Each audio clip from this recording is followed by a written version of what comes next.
And we are back. Thank you for joining us for this edition of InfoWars Nightly News.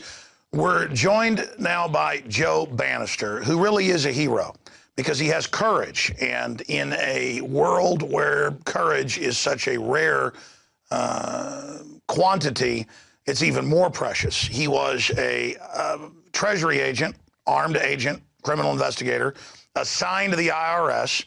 And I'll get him to recap his story, but to make a long story short, because it's important, because it's about other people's awakenings that have since happened, or people that find out the truth and decide to just go along with the system. And so that's really the story of life. Are you going to stand up for what's right, or are you going to just go along with the system? Or are you going to just follow orders? But he heard a talk radio host with a guest on exposing the IRS as a collection agency for the Federal Reserve, that the Federal Reserve was private, New World Order. Well, he thought, you know what, I'm going to disprove this, because he liked the radio show. He listened to it routinely, and he was going to contact the show and show them the error of their ways. Well, he found out that the guests and the hosts were not lying, and then that led him into all of the different adventures, some of which could have put him underneath the jail. Joe Banister joins us, and you'll also see under him his website where you can get some of the key reports that he's written to give to your friends and family so they can understand exactly what this multi-armed, tentacled creature is. And, of course, we're talking about the IRS. So, Joe, it is great to have you here with us. Thanks for coming on. Thank you, Alex. It's a pleasure to be with you. Start at the beginning and then run right through the trial, how they tried to imprison you, and then I want to get into some of the things that are currently happening in the world and get your take on that. Very well. Well, thank you again for having me. Basically, I graduated from college in 1986 from San Jose State University and got an accounting degree and moved into the accounting profession. And after a few years in the accounting profession, I looked at what I was doing and what my boss was doing, and I thought, there's no way that I can do this kind of accounting work for another 30 years. I need something a little more exciting. Yet I didn't want to abandon my skills, financial and tax and accounting skills. So I looked around at my friends and even many family members, and a number of them were in law enforcement, mostly local and state law enforcement. But I had at least one friend who was in federal law enforcement. He actually worked for the IRS Criminal Investigation Division. And he had friends who worked in the FBI. And so through talking with them, of course, I got very excited that they said, oh, the FBI loves to get their hands on CPAs and attorneys to become special agents. And I think they'd really like your qualifications. And so my Bob, who ended up becoming my boss years later at the IRS, put me in touch with these various FBI agents. And so I did pursue an application with the Federal Bureau of Investigation back in the early 90s. And I also, as a backup plan, submitted an application to the IRS Criminal Investigation Division. Now, at that time, of course, my heart was set on the FBI because at least prior to Waco and those kinds of things, the FBI had a reputation. They had TV shows about them, and everybody thought it was really cool to be an FBI agent. But there weren't that many great TV shows or public support for the IRS, so I wasn't that thrilled with the IRS option. So I pursued the FBI full blast and actually qualified to be sent to Quantico, Virginia. But there in the early 90s, there was a hiring freeze at the FBI, which ended up meaning that they couldn't actually hire me and send me to Quantico, Virginia. Well, in the meantime, while I was waiting, the IRS Criminal Investigation Division called me and asked me if I'd be interested in a position at the San Francisco office. I grew up in San Jose, California, about 50 miles to the south of San Francisco. And given that the FBI couldn't hire me and I did want to get into law enforcement, my friend, Bob Guarini, said, hey, go ahead and interview and see what happens. Well, the IRS did, in fact, extend me an offer, and it was November of 1993 when I was sworn in as an IRS special agent. And just for the listeners' information, there are all kinds of, as they're affectionately called, alphabet soup agencies. Well, the IRS is no exception. They have a criminal investigation division component, and it is staffed by about 3,000 special agents or criminal investigators. And those special agents are looked at the same in the federal government as an FBI agent or a Secret Service agent. The designation is GS 1811. So I became a GS 1811 in November of 1993. And that's basically under Treasury, isn't it? It was at that time. Of course, now everything's changing around and everything's becoming under the Department of Homeland Security, but IRS was and still is under the Treasury umbrella. So I was hired in November of 1993, and I expected, of course, my brothers by that time were in local and state law enforcement. At this point, my brothers are a battalion chief in a fire department, a lieutenant in the state patrol, and a police officer in San Jose. So they all got the jobs and intended to spend a full 30-year career there. I only had to spend 20 years to fulfill a full career span in the IRS, and I intended to do so. I got in when I was about 30, and that was my expectation. But about 3 years into my career at the IRS, I was, as you said, you really described it perfectly. I was listening to a talk radio show. The host was a gentleman named Jeff Metcalf, and his guest was DV Kidd. She's still around and beating the drum for us all.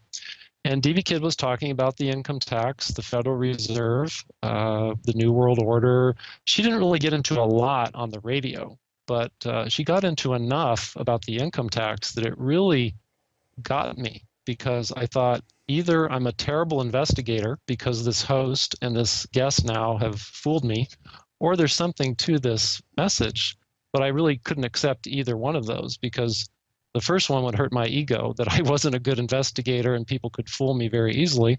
And the second one was that the career that I had put my life into, and really the income tax system I had wrapped my entire professional life around, was somehow, there was something wrong with it. I mean, legally wrong and morally wrong.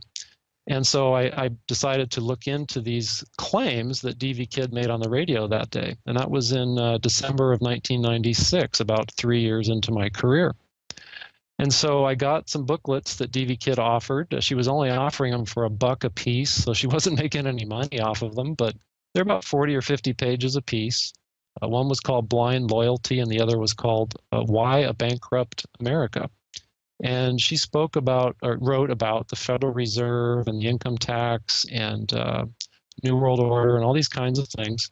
And what I found interesting about her books is that they were very well, not only very well researched, but they were very well backed up. She would actually list the names and addresses, and in some cases telephone numbers, of some of the people that were making these claims about the income tax. And so one day I just thought, you know what, I need to find these things out, and I'm going to call these people directly. And, this wasn't it wasn't a sanctioned IRS investigation. It was a human being, an American, someone who thought that he was doing the right thing, using his financial skills to protect his country. And then hearing someone say, no, that's not what you're doing for those people. So I really felt, an ethical and moral need to find out what was going on, not to mention a duty. So I did start to call some of these people that were listed in DV Kidd's booklets. And to, just shorten the story a great deal, I spent about 2 years while I went to work every day as an IRS special agent.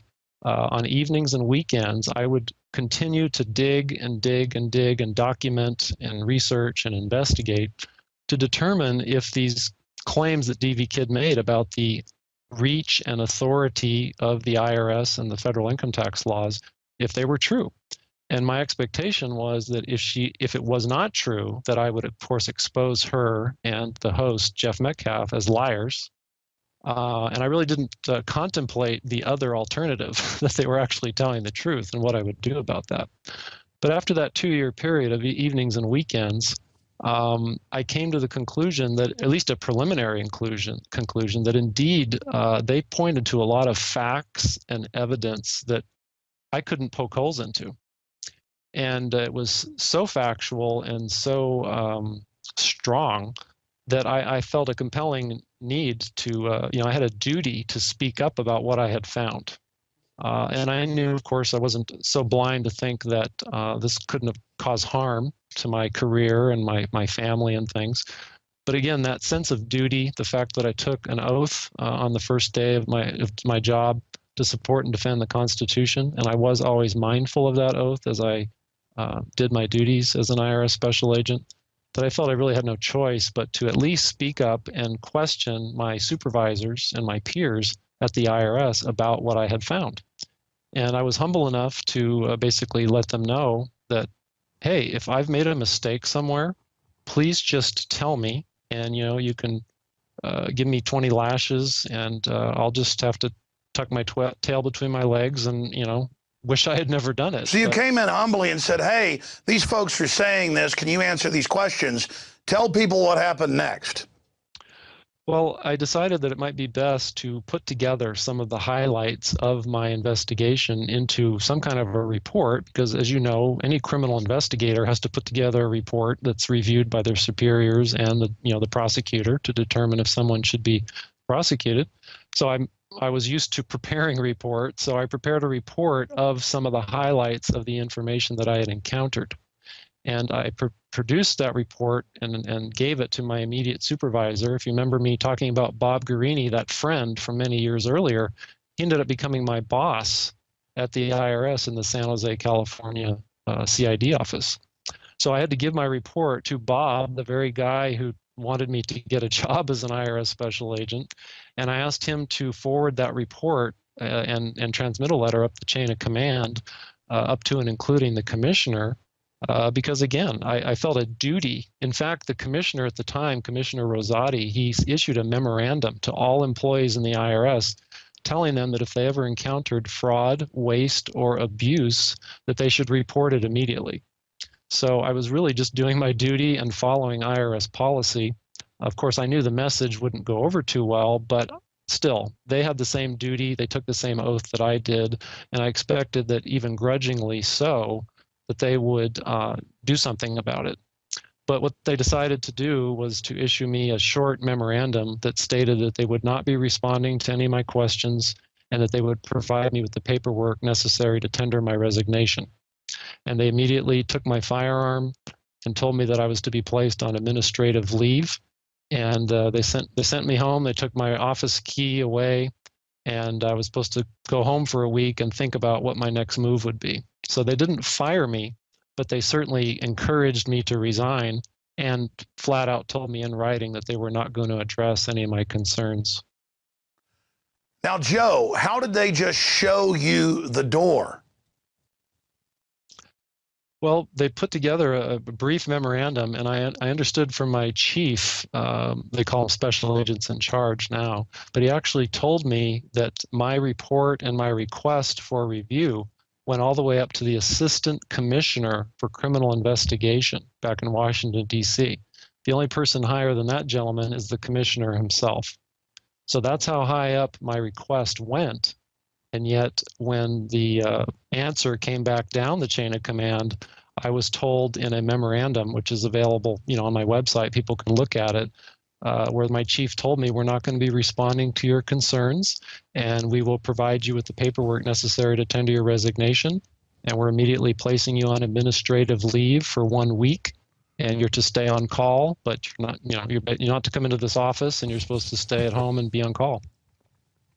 So in America, asking questions about the law was something that they basically told you you weren't welcome there. Absolutely. I mean, I believe that I was adhering to my oath to support and defend the Constitution. As I mentioned earlier, I actually received a memorandum in my inbox, just like every other IRS agent, that I was supposed to report any indications of fraud, waste, or abuse. And so I did exactly what the IRS instructed me to do. And then the response was, we're not going to address any of these concerns, and there's the door. Wow. Now, it's been a long time since we first met in the late 90s when I was there covering Operation Urban Warrior, a big military takeover drill, and happened to also get in touch with you because you'd been on the cover of was it Annie Shyster, or was it... It was Media Bypass. Media Bypass, that's right. So I remember going and meeting with you, and since then you've obviously learned a lot more. So just in summation, as a former criminal investigator for the Treasury Department assigned to the IRS, badge gun, raiding people, the whole 9 yards. You go do a criminal investigation, you discover, hey, all is not well here. We didn't get this till 1913, same year as we got the Federal Reserve Act. It wasn't used on most Americans till the 50s, as you know. So how do we build a country without this? And why was it unconstitutional before, but now it's supposedly okay? I think I'm answering my question for me. I actually want your answer about now, with all your knowledge, the CPA knowledge, the criminal investigator knowledge, trying to ferret this out. Exactly how does the IRS get away with this? How does it tie into the Federal Reserve? Now they're announcing carbon taxes when you fly on an airplane that are paid to private consortiums. We see this model expanding in Europe. They have Goldman Sachs controlled presidents and prime ministers in multiple countries. They raise the taxes and now pay the money directly to the banks. So now I see things getting even more extreme, not just a quasi, federal / private Federal Reserve and pay your taxes into the Treasury and then it goes to the Federal Reserve and it's all these swaps and things. Now it's becoming 100% transparent, and The Economist magazine brags, hey, Goldman Sachs conquered Europe. I mean, it's the same thing here. How transparent will it have to get? I mean, that's another question until the servants of this system realize this is illegitimate. So let's go back and tackle that, statement / question there. In summation, what is the IRS? What's its relationship? Well, I think you point out an interesting aspect of my looking into this. I saw basically a tentacle and had no idea how big the octopus is. That the IRS and the federal income tax is just one of many tentacles that is tied into the monetary system in America, but then, of course, the monetary system throughout the world. And then who runs that monetary system and who implemented it and who decided that the federal income tax and the Federal Reserve would have to come into being at the same time in 1913, realizing that that was no coincidence whatsoever, that one, they're married, they're joined at the hip, they have to function together. And so, learning that as they say, the rabbit hole, just how deep it goes. And I know you've lived that same kind of life where you think that the rabbit hole has gone deep enough, and then there's just a whole nother, 1,000 feet to traverse down. So bottom line for me and all of my research is, number one, I don't encourage people to take on the IRS. I encourage people to educate themselves and understand the landscape.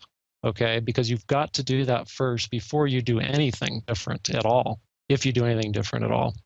But other than that, as far as the IRS, their authority, basically, their authority is much more limited than they lead the American public to believe. Most Americans who work in America and live in America aren't liable to pay the federal income tax. And because there's an absence of a liability to pay the federal income tax, then according to the law, it's very clear there, they have no obligation to keep records. They have no obligation to file returns, because those obligations come after you've been made liable for the tax. And that liability for the average American just isn't there. The other thing is, I don't like to call the income tax unconstitutional, because I don't believe that it's unconstitutional. I think what has happened is the Congress and the Treasury Department formulated a way that they could basically fool the public into believing that they had an obligation to pay the federal income tax. And they used the existing statutes that did apply to certain Americans in certain limited circumstances. For example, if you're an American that works abroad, okay, you work over in Europe for some reason, then there could be tax provisions, income tax provisions that would actually apply to you and force you to pay the federal income tax.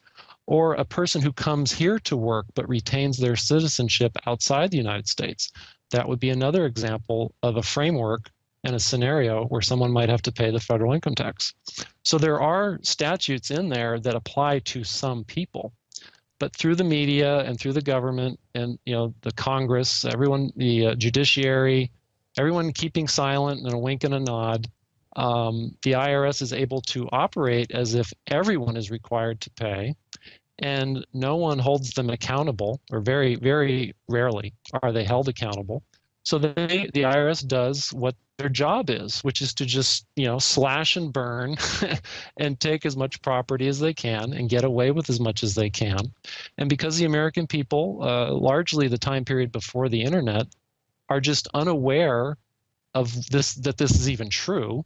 And then even if they find out it's true, well, then of course they're called kooks and, knuckle dragging mountain dwellers and militia members and racists. And there's all this little program that's ready for you if the veil is lifted off and you actually understand the truth. So the depth of the conspiracy, shall we say, or the depth of the this mechanism is huge. It's gargantuan. And I would encourage people, try to get an idea of just how big this monster is before you go jousting with it. Well, so many examples of this color of law thing pop into my mind while you were speaking. But all over the United States, there is no law that you've got to take vaccines to attend school, college, any of it.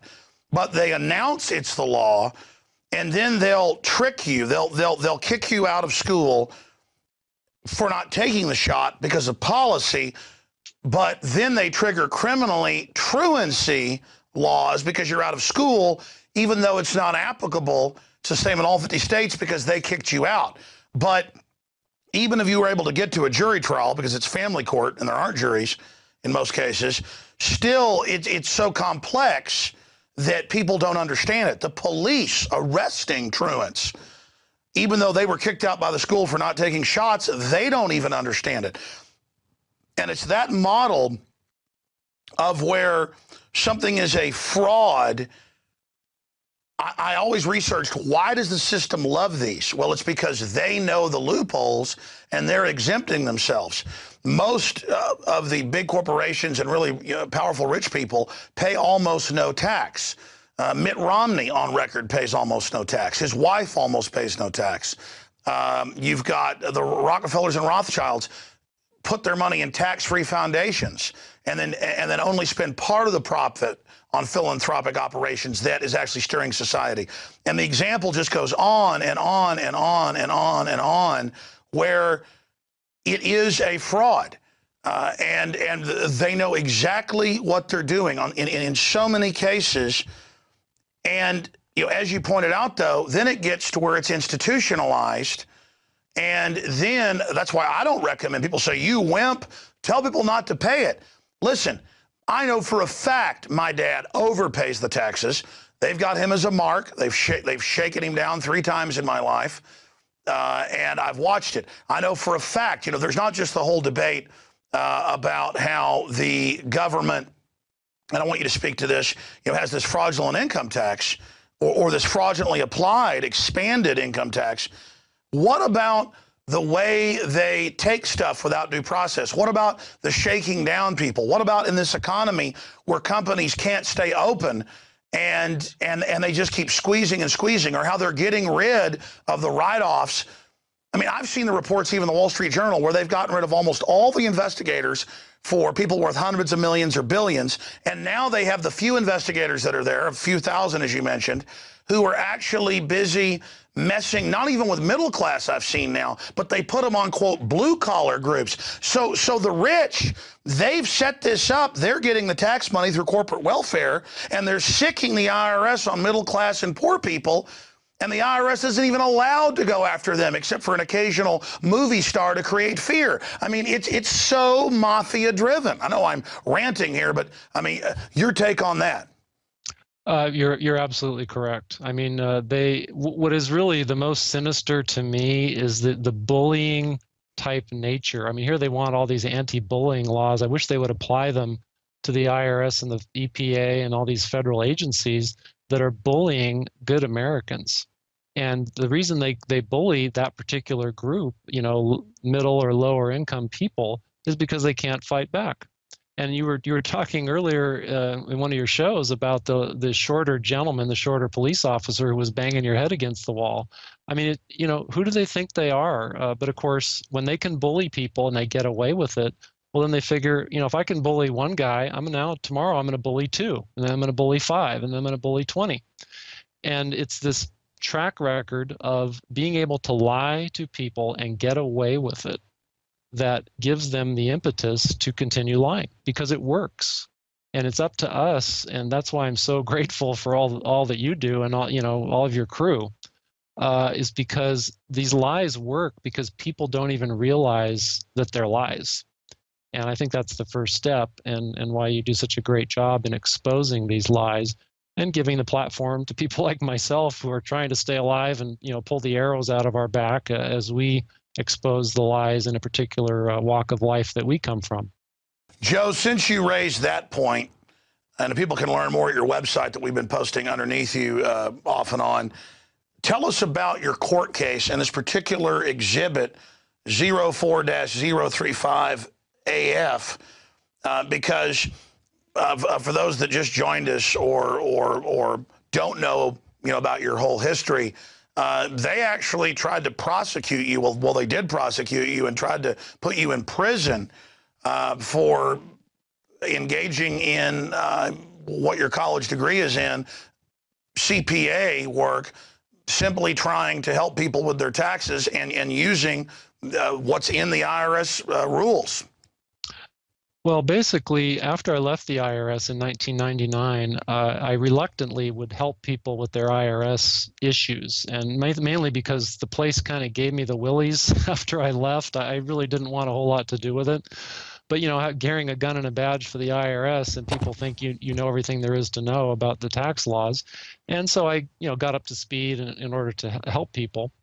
But this particular client, in this case I was prosecuted for, he had already paid income taxes for 3 particular years, and he wanted to ask for his money back. And it just so happens that that's what the IRS has encouraged people to do for decades, is if you have a problem with the income tax, pay the money first and then sue for a refund. Well, that's exactly what he wanted to do, and that is exactly what this client asked me to help him with, was to know what the IRS rule book said and apply those rules exactly to his request for a refund. And that's how I got involved with this client. And of course, I mean, as was found out in my trial, I'm a very meticulous, I'm an accountant, I dot my I's and cross my T's. And so we followed the IRS rule book to the letter in order to seek a refund of previously paid income taxes. And it was that process, that request, that became the foundation for the allegations against me. The government, the IRS, accused me of conspiring to defraud the United States of America by asking for the money back and by preparing 3 false amended tax returns for this client. And so those were the allegations. And of course, thankfully, we still have some rights left. And I had a right to a jury trial. As you pointed out, it's rare in this day and age, with all the administrative state that's come up around us, to get 12 of your peers to actually evaluate your conduct. But I did have that opportunity, and thankfully they were paying attention and awake, and they could see that the government had no case. The U.S. Department of Justice, that was the prosecutors, they had no case. They claimed in the indictment that I had prepared 3 false federal income tax returns, but during testimony, none of their experts could point out a single false item or line in the tax returns that I had prepared. The special agent who investigated me was directly asked if he had seen any evidence of a conspiracy between me and the client, and he said no. So the jury, I talked to the jurors later after the verdict, and the jury was saying to me, Joe, what we couldn't understand is why they were making, the government, the prosecution was making you look so good. And I said, well, they were using a lot of my work papers, the very documents that I put together to ask for this refund. And I did everything by the book. I was a CPA at the time, and I was just trying to advocate for my client and follow the IRS rule book. And for that, I was indicted, and they tried to put me in prison and silence and discredit me. Thankfully, the jury was listening and paying attention, and they saw that there was absolutely no evidence of any wrongdoing, and I was acquitted of all 4 charges. Wow. And, now we read about big corporations not paying taxes, but then they argue, well, but our executives pay taxes. But you look at that, on average, they pay less than 10%. The ultra rich have written this. They created the income tax to control this country. It's in the Communist Manifesto, and it's 10 planks, Joe, as you know, to have an income tax. This is the opposite of the American system. And as Ron Paul and others, yourself, expose the IRS and the private Federal Reserve, now over 90% of Americans in polls know that it's private and a fraud. So they've gone from just saying, oh, you're a racist if you say the Federal Reserve's private or the income tax is a fraud. Well, now that doesn't work anymore. So what's the next phase then? Because as we're seeing, the more taxes we pay, the poorer we get. Kennedy cut the income tax by close to 50%. Tax receipts doubled. But look at California passing carbon taxes now, which is further killing your economy. They're not stupid. They know what they're doing. They want to shut down the society so they can consolidate it. So where do you see this going as people wake up on one end, but also as a tyranny tries to stomp that liberty back down to the ground? I'm extremely concerned because, as I'm sure you've recognized, I've heard you say it on your show, we're in a sprint with the enemy to the finish line. And that sprint, I mean, it's just fast as we can run and as fast as they can run. They're running with the tyranny and the sword and the boot on our necks, and we're running with the truth and trying to educate as many people as we can. And I'm not sure who's going to reach there first, but if you look at history, and of course those excellent documentaries where you point out how many hundreds of millions of people have been executed, killed, tortured by government. Government is the entity that we need to watch out for. Neither you nor I advocate that we don't have any government, but that we recognize that, as you've pointed out, government is about the servant. It's you really have to watch that servant very carefully, and we all need to redouble our efforts to educate our neighbors, even if they look at us like we have 2 heads. That even happens to me. Of course, when I show them my picture of what I used to do, they kind of shrink back and it kind of shuts them up. So I know most people don't have a picture like that to show around. But nevertheless, keep trying, keep praying, of course, because God can do amazing things in opening people's eyes. Even those that are on the other side, the dark side, their eyes can be open. So we need to continue to pray for that. But we can't give up. I agree with you. Tell me about this particular exhibit from the trial, though. It's an email here, and we're going to put it on screen here in just a moment. But Joe, tell us about this.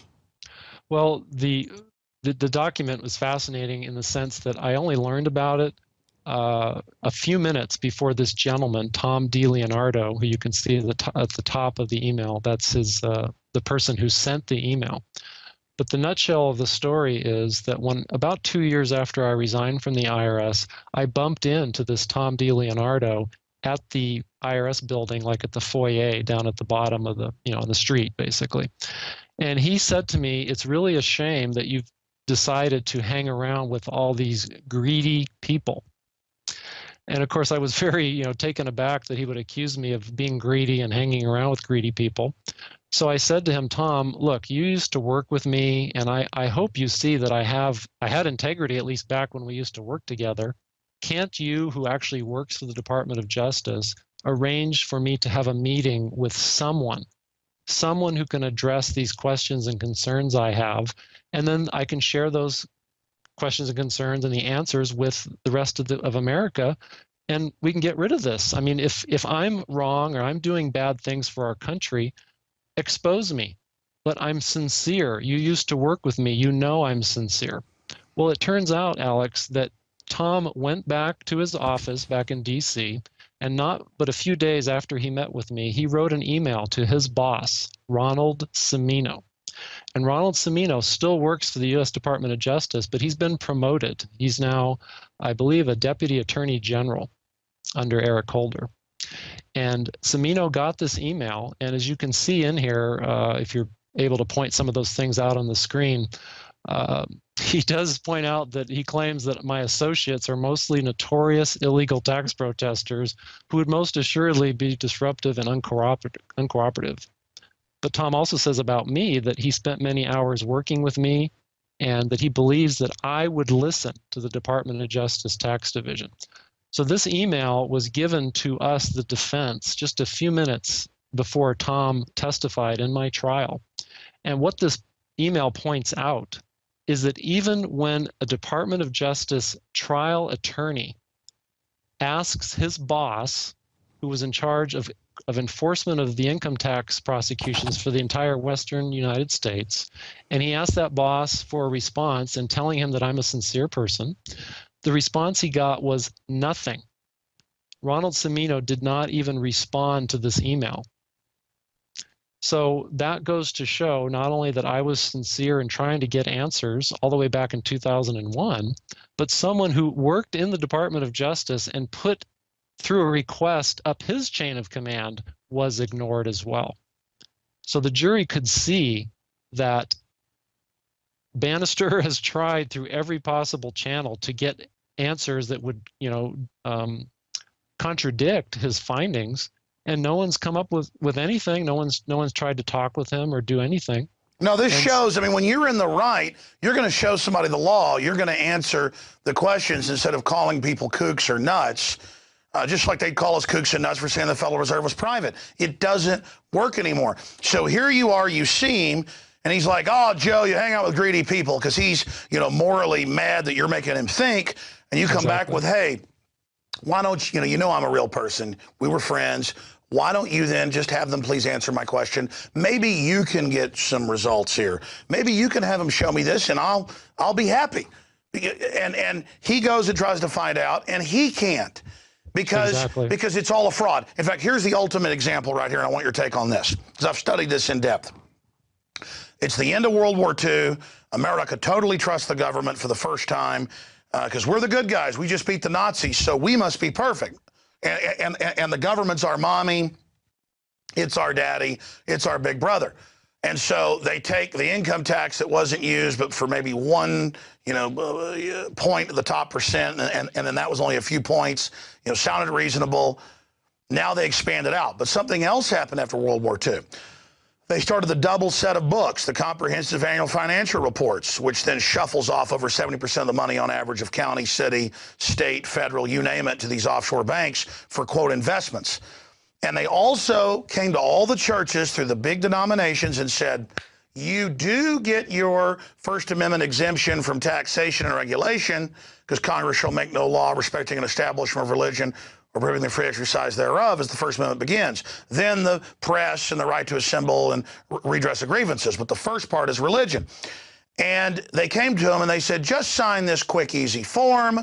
There's not even a filing fee, and you get your tax exemption. So they got him to opt in, but the trick was they became a charitable organization under U.S. code and regulatory systems. So that's how the trick works. And that's what the IRS is. That's what all of this is. I've read the federal cases of trucks were starting to get on the new highways people paid for, and we're tearing them up. And they said, those are heavy trucks. They're making money. They're commercial. Make them pay more. They're using your road.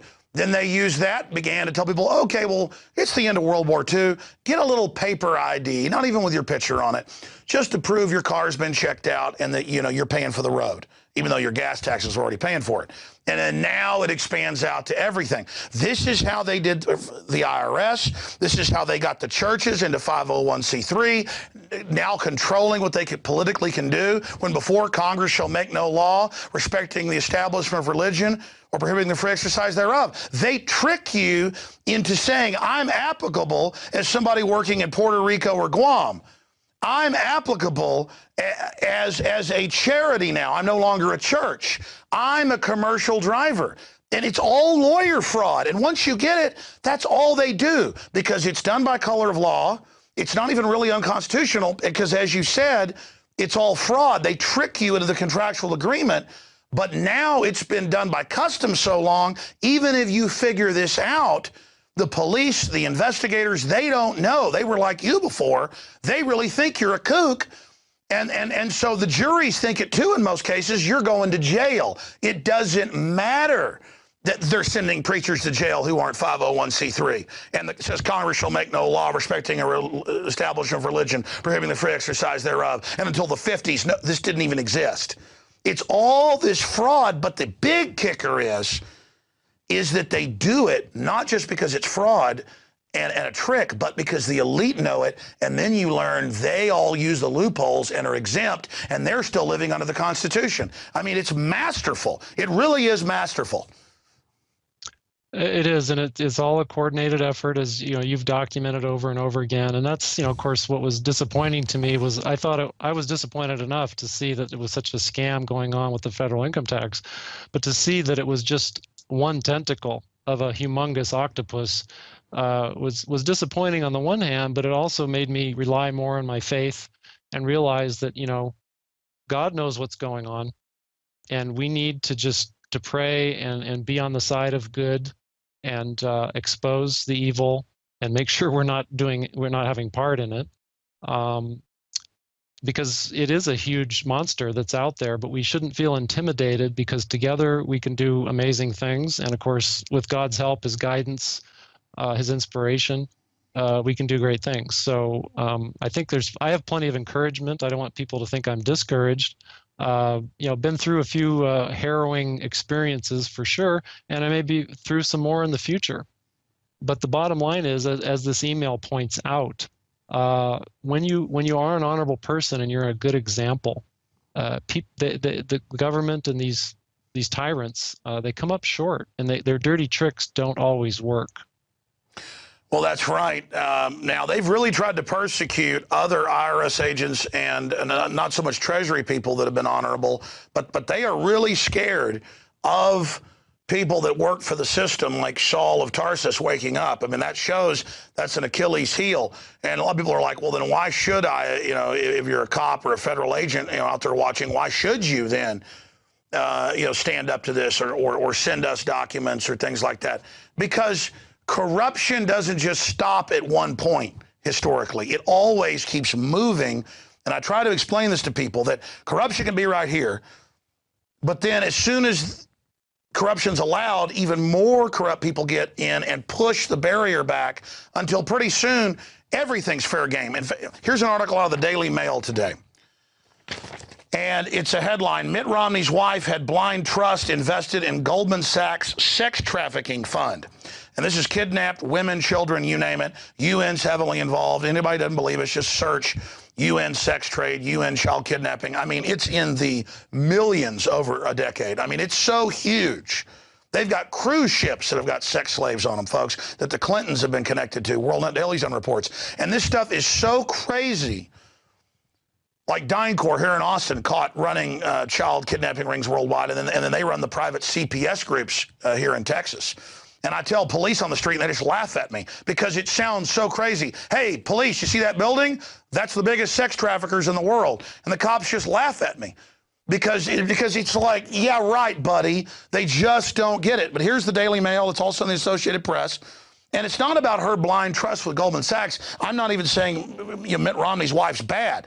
My point is, this is so mainline. The question shouldn't be, why does she have a blind trust invested in Goldman Sachs sex trafficking fund? Why are there mutual fund investments on sex traffic, not just women who are above 18, and that's all enslavement anyways with drugs and the rest of it, but 15-year-old girls and younger. I mean, it's so mainline. I've seen the congressional hearings where Congresswoman McKinney brings up, hey, DynCorp's trafficking little girls and boys. Here's the documents. And Rumsfeld says, well, we put them in a penalty box and didn't give them any contracts in Bosnia and Herzegovina for a year as their punishment. And then she goes, no, you didn't. He goes, oh, let Dr. Chu, the head of the Pentagon budget at the time, and Chu's like, well, we're just allowed to do that. And then they go after her and get her. I mean, it's just like, I'm living in the twilight zone here. Again, why is it that Mitt Romney's wife's invested in this? The question is, why does Goldman Sachs have a slave sex trafficking fund? I mean, look, I've got another one right here for people. This is why I'm freaking out. Bloomberg, banks financing Mexico gangs admitted in Wells Fargo deal. In a 2-year period, $378.4 billion in drug money. I mean, and they paid a 1.3% fine on this. I mean, this is what I'm saying. If we know this, Joe, what else is going on? How much further is it going to go? This is like ridiculous. This is what makes third world countries collapse, is that people just let corruption run rampant, and finally, everything just collapses. The reason America's had all this prosperity is we weren't perfect, but we had the most liberty and were the most upstanding people when it came to business, and we didn't put up with out-of-control corruption. That's why we have this country. And people don't get this. As we lose our liberty and our morals, all the prosperity goes out the window. I couldn't agree more. I mean, you're exactly right. That it really comes down to our individual morals and our own ethical, our own codes of conduct. And if we're going to, because we want a higher dividend payment, invest in companies that'll get you a higher dividend, but they're doing immoral things, then we're complicit in that. And we need to be watchful to make sure that we're not investing in those things. And we need to put our money in good places, not in evil places that just enable the evil people to do evil things with the funds. So, exactly. But I mean, what I'm saying is worse than that. I agree that she should know what's going on, but, she's saying a blind trust. The point is, how do they have funds for narcotics money and funds for kidnapped women? I mean, well, as you've pointed out so many times to the listeners, with the quadrillion, what's it up to now? Yeah, it's over 1,000. It's over 1,000 trillion. Talk about hush money and bribe money. I mean, they've got all they need to build their bunkers, to bribe anyone and everyone to forward the agenda. So really, all we can do is expose these things and be good examples ourselves. I remember being told as a kid that the pagans would look at the Christians and at least note how they loved one another. They actually cared about one another, and pagans who had no interest in Jesus Christ recognized that they loved one another. So it's not old school. We should still be doing that, and we should still be watching out for our neighbor. And we'll survive longer if we keep an eye on our neighbor than just only on ourselves and our own pocketbook. Exactly. It's all coming to a head, and I know people out there watching. I don't claim to have all the answers. I don't even feel like I do a very good job in the final equation, but I'm doing the best I can. And I'm asking other people out there who have skills, different gifts. You've got to fight this. I mean, this is getting really bad, really fast. And if you can't feel in your gut, and not just intellectually, the danger that our society's in, if you don't know where societies go with democide and wars, you think things are bad now, folks. They're about to get a lot worse. But we have a real fighting chance with good people out there like Joe Banister that are taking action and speaking up. And we've woken people up to a great extent. Now is the time to put that into action. Joe, it's been really great having you here with us, commercial-free on InfoWars Nightly News. In 2 minutes, closing comments or points you'd like to make. Well, again, just to thank you for having me on the show, Alex. I'm a big fan. I watch very frequently. Keep up on how big the octopus really is, and I can't thank you enough for all that you do in that department. You really help to enlighten me, my family. I think you're doing a great job, and just stay humble like you already are, and you'll do fine. And I would just encourage all of us in America and those that are watching around the world to be a good example. Don't give up. Don't be discouraged. That's the evil one wants you to be discouraged. There's plenty to be happy about, or at least feel that you have blessings. And we just need to keep on pounding away at the evil. And if it comes back, that's okay. Just keep pounding away and keep shrinking it, because otherwise it will just envelop all of us. And I think you just hit a key here to interrupt you, because it's absolutely true. People say, yeah, we beat them on this land grab twice, but they just came back. That's the whole point. It's an eternal struggle between the forces of corruption, the forces of good. This isn't, raising kids, having families. I always tell my wife, I say, success is just surviving and being good people. Success is trying to be a good person. Doesn't even mean we're perfect. The devil will get you down, and, oh, look, you did this bad thing. Oh, look, you did that. At least we have a conscience. Who we've really got to feel sorry for is people who don't even have one. And it's our job to get people that still have a soul to be involved, but that idea that we've got to beat the New World Order once and for all, like a Hollywood movie, and that it's all got to happen right away. You know, they didn't build this evil overnight. We're not going to dismantle it overnight, and we're having incredible successes. In fact, you were saying on the radio today when you popped in that you're seeing people that 10 years ago, agents, you know, old friends you had that made fun of you and stuff. I don't want to put words in your mouth, but just to paraphrase, that quietly they're starting to wake up. I mean, can you just spend a minute or two on that? You're absolutely right. I mean, these are people who haven't mustered the courage to speak out publicly, but I've heard through sources that I have at least a quiet support. And these are people that I can only imagine from the early days in '99 when I left, that, you know, they thought, well, some of them even told me in emails after I left, people that I was in training with in the IRS. Yeah, I've been talking to everybody, and they say, wow, Joe went off the deep end. That's what was being said in 1999. But they're not saying that quite as prevalently as we, you know, get into 2012 and 2013. Slowly but surely, everyone's ox is being gored, so to speak, and they're seeing that you're not immune if you're a federal agent. You're not immune if you're a public official of some sort. You're not immune. We are all in danger. And more people are realizing that. Thankfully, people in government are realizing that as well. But I'd like to encourage the people in government to take it up a few notches, okay? Don't, you know, be prudent with your decisions, but don't think that you don't have something to contribute to force back evil. Well, I agree, because I've been reading some of the federal studies, and they had an article in the Washington Post last week where they're having hearings on Capitol Hill because the IRS won't attack little old ladies as happily anymore to get their house and get bonuses. The Homeland Security knows that the terror thing's made up predominantly, and they're calling it low morale. But what's happening is people in government at record rates, they were saying, just are refusing to follow these orders, and they're just doing it passively. You know, the old thing of sabotage, sticking your sandal in the machine. I mean, I showed the article earlier where they're getting rid again of the criminal investigators to go after billionaires. Well, people see that now. You know, my dad's a dentist who has a massive practice, and the IRS headquarters for 4 states is right by his office. So 10% or so of his patients are IRS agents. They listen to the show. They now know what's going on. They now bring him stuff going, yeah, look, these tax-free foundations, they don't pay anything. And so they're getting it. The little business owner going bankrupt who can't pay the taxes, their understanding isn't greedy.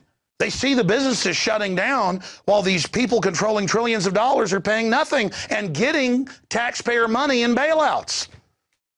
No, you're right. And you're also pointing out, like with your dad, I mean, the same thing goes on in my family, that we don't know. Devi Kidd saying that on the radio back in '96. She didn't know that I was out there listening.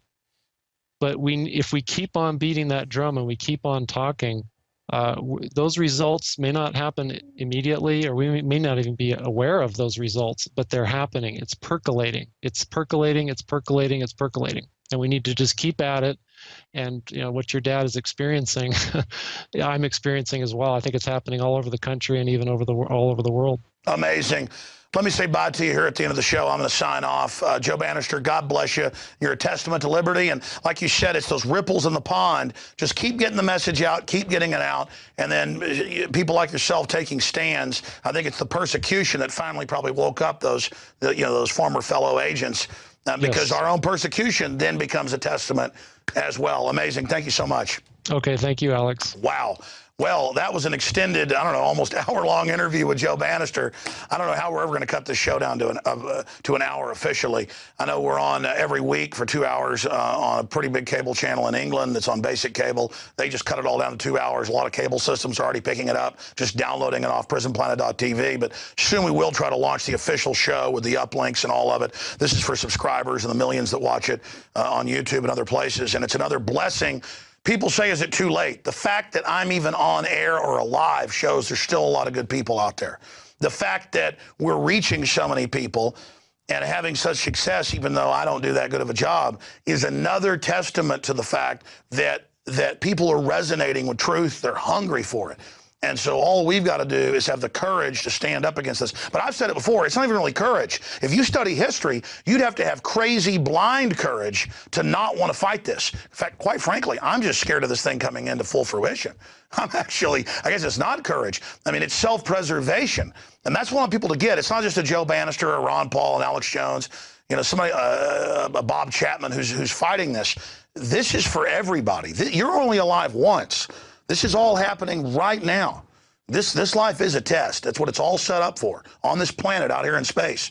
And this is a test to see what you're going to do. And the enemy wants to tell you all day that that's not the case. There is no God. I've studied the globalists. They are 100% spiritual. They just worship the bad guy. All right, that's it for this edition of InfoWars Nightly News. You want to support us? Those of you out there watching it on the wider web, become a subscriber. 15 cents a day funds all this. There's a 15-day free trial right now running at prisonplanet.tv or InfoWarsNews.com. There's links at InfoWars.com. But make no mistake, history is happening right now. We've entered that crossroads, that jump point. Our future destiny is being decided right now. So get involved in the fight.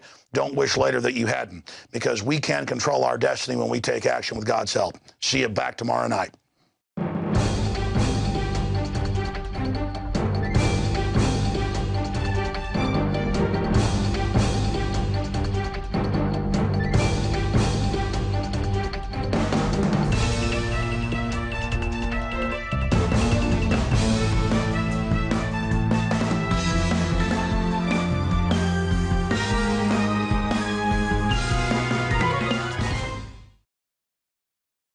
I really enjoy it when the globalists try to poison us, and, well, we resist them via a free market system. Hello, my fellow Info Warriors. Alex Jones here, introducing you to the ProPure family of gravity-fed filters. Now, you know that the globalists are filling our water with radioactive isotopes, fluoride, lead, mercury, arsenic. And one of the few systems that can efficiently and economically remove or reduce down to non-detectable levels these poisons are gravity-fed filters. And ProPure is the top of the line. Their filters are impregnated with silver, a natural antibiotic. On top of that, they're bigger, so they filter faster. You don't have to prime these the first time you use them. It's amazing. Go to Infowars.com and click on the shopping cart link to see the entire family of these babies.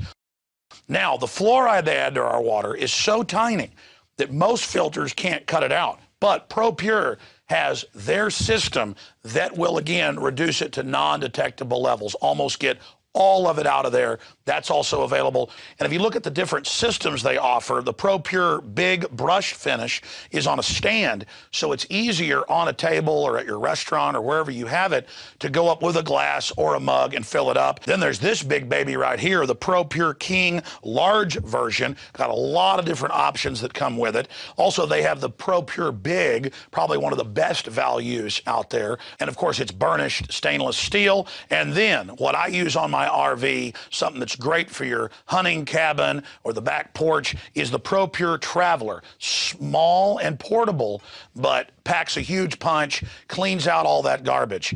They also have the glass sight spigot, so you don't have to take the top off and look in the bottom area to see how much water. You can see how fast it's filtering with this optional system. The globalists obviously are hitting us through our water. It's time to take control of our lives. It's time to not give our children and families these poisons, and these systems cut it down to non-detectable levels across the board. ProPure is the name. I only promote what I believe in. And I use ProPure in my home and my office. And I recommend that you check out the information on ProPure at Infowars.com. We already have the lowest price at Infowars.com on the ProPure gravity filter system. But when you add in the 10% off when InfoWarriors use the product code WATER at Infowars.com, nobody can top it. So again, it's a win-win-win. Stop drinking the poison water. Checkmate the globalists when it comes to your health, and support Infowars.com and the work we're doing here. You know, many revolutionaries rob banks and things and kidnap people for funds. We promote in the free market the products we use that are about preparedness. That's how we fund this revolution against the New World Order in our move to restore our constitutional republic and a spirit of 1776 worldwide. Check it out at Infowars.com. ProPure, top of the line, #1, most powerful and effective and economical gravity-fed water system in the world. ProPure, available, discounted at Infowars.com. Don't forget product code WATER to save 10%. It's the latest generation, years in development. ProPure is the name.